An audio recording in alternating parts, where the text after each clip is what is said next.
تور صاحبان دي قسم په خدای که سپین دي او که تور صاحبان دي دا ټول د یوې ډلې د یو کور صاحبان دي او تر هغې د دې جنګ خاتمه نشته دی تر څو چې تر هغې د دې جنګ خاتمه نشته دی تر څو چې پراته په پښتونخوا کې د لاهور صاحبان دي تر هغې مننه چې تر هغې د دې جنګ خاتمه نشته دی تر څو چې پراته په پښتونخوا کې د لاهور صاحبان دي او چې مونږ ته یې بمونه ښخول نو هغه خیر دی چې مونږ ته یې بمونه ښخول نو هغه خیر دی او اوس خفه زمونږ په لک شور صاحبان دي مننه چې یو څو شعره د بل غزل چې راښکته مې په سر باندې فلک دی محترمه راښکته مې په سر باندې فلک دی محترمه جړا راله راځي زړه مې را ډک دی محترمه او د ګل په شانې ورور مې را نورک دی محترمه د ګل په شانې ورور مې را نورک دی محترمه او ستا په کتابچه کې درک دی محترمه د ګل په شانې ورور مې را نورک دی محترمه او ستا په کتابچه کې درک دی محترمه او منم برید مې په نوو کاغذاتو کې تورخم دی ملمین صاحب منم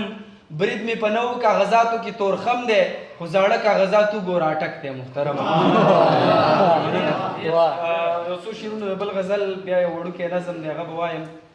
چې سړیا ومې منه ګوره داسې نه خلاصېږم چاره سړیا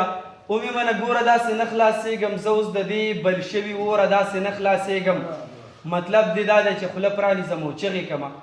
فیضمون صاحب جی مطلب دی دا دی چې خوله پرانیزم او چغې کمه خاموشۍ ستا د دې پیغوره داسې نه خلاصېږم مننه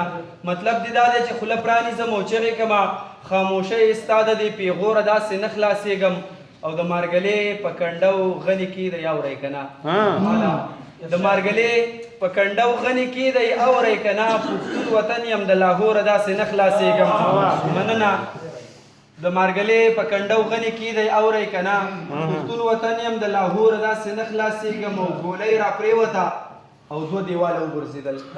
صاحب ګولۍ را پرېوته او دوه دیواله وغورځېدل د دې نه پس د کوره داسې نه خلاصېږم مننه ګولۍ را پرېوته او دوه دیواله وغورځېدل د دې نه پس به زه د کوره داسې نه خلاصېږم او نور د سپېڅلي بغاوت مالوچ په غوږو کې ږدم نور د سپېڅلي بغاوت مالوچ په غوږو کې ږدم د دې حالاتو د دې شوره داسې نه خلاصېږم او یو وړوکی نظم دی وران ګودر